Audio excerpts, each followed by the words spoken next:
So just arrived in the beautiful city of the future, Singapore.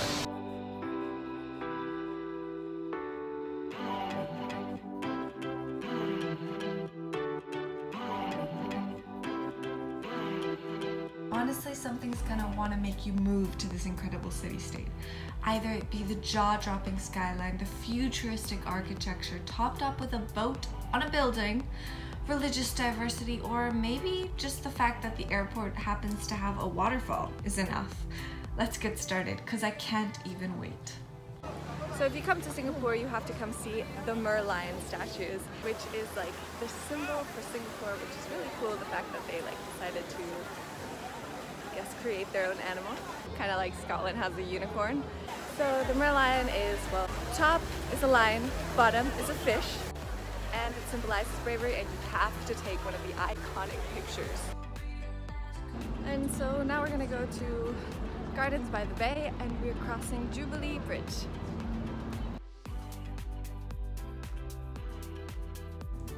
Gardens by the Bay is this huge nature park, spanning over 250 acres. What may interest you might be the two domes, one flower dome and one cloud dome. What probably most stands out about the park though is its famous Supertree structures, and the fact that you can seem to walk over the immense gardens. End the night by watching the light show that happens every day for free at 7:45.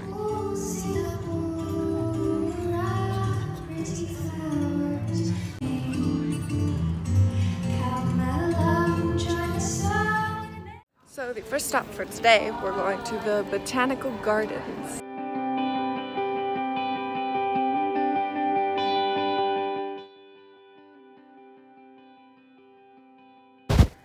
Now, the Botanical Gardens are great and all, but the real reason to visit is because of the National Orchid Garden.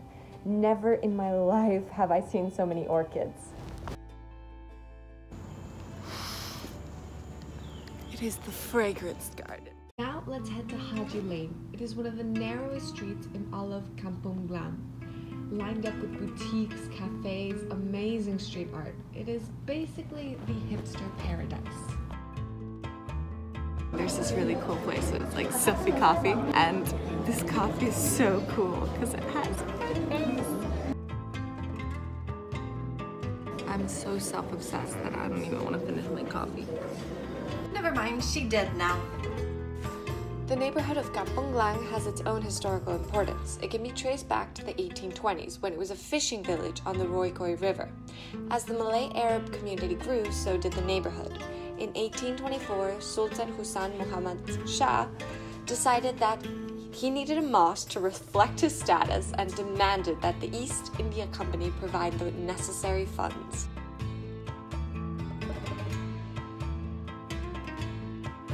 So the Raffles Hotel, more than just a great place to go to the bathroom, clean. It is a gorgeous hotel established by two Armenian brothers in 1887. Its building is a perfect representation of the colonial period in Singapore. It's named after Sir Thomas Raffles, which was a statesman of Singapore. So finally arrived at Little India, and our first stop is going to go to the Little India Arcade.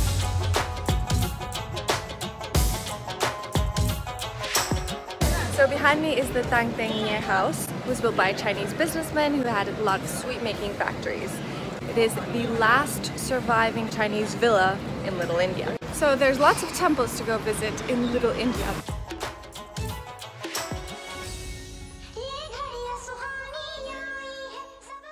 Second to last stop of the day, we head to Clark Quay, which buzzes with the best nightclubs and restaurants. I mean, we had lobster ramen.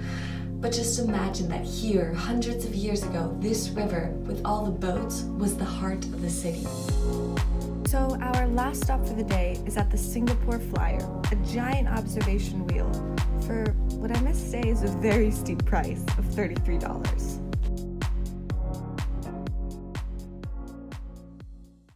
Last but not least, we're going to explore Chinatown.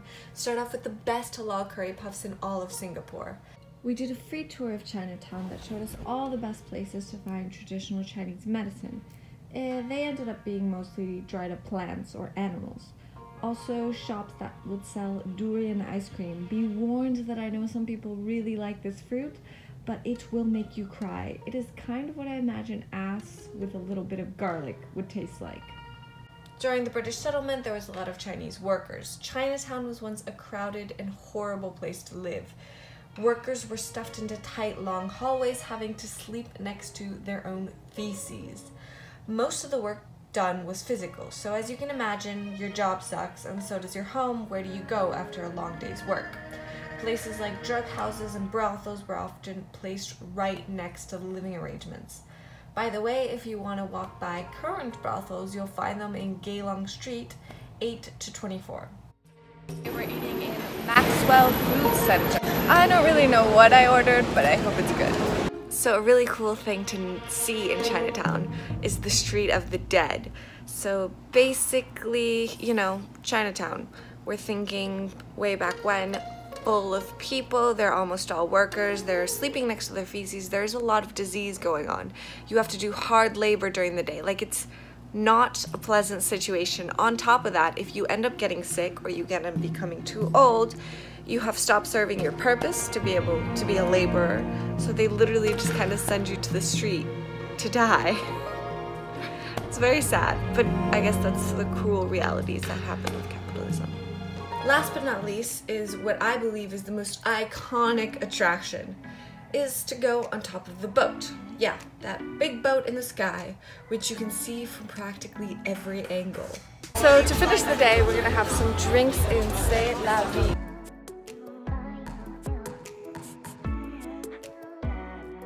If you have enough money to actually stay in this hotel, it's only $600 a night, and you get access to this really cool infinity pool.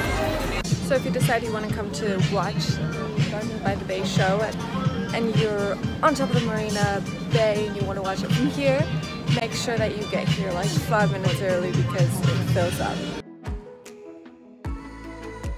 So the tiny little burgers that we ate at the hotel were clearly not enough, and we've been looking for the food court in the mall.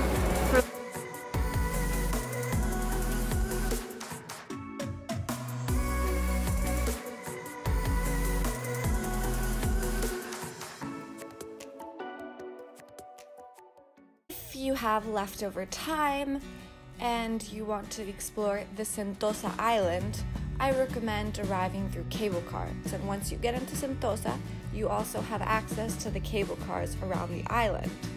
You can find in Sentosa the biggest Merlion statue. You can go to Universal Studios, even go to the beach, eat some fresh coconut ice cream. And well, there's also a lot of adventurous things to do. And so for anyone who likes history, make sure to visit Fort Siloso. And if you don't, then at least do the skywalk.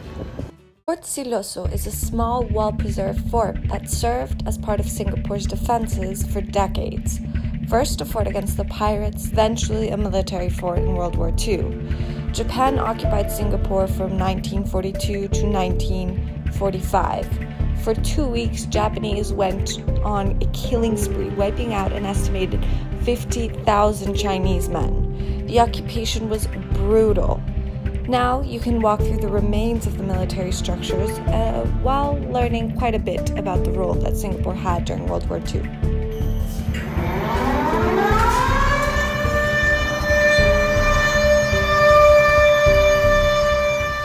That is the end of this video, and if you want to go to Singapore, please do keep in mind that it is kind of expensive.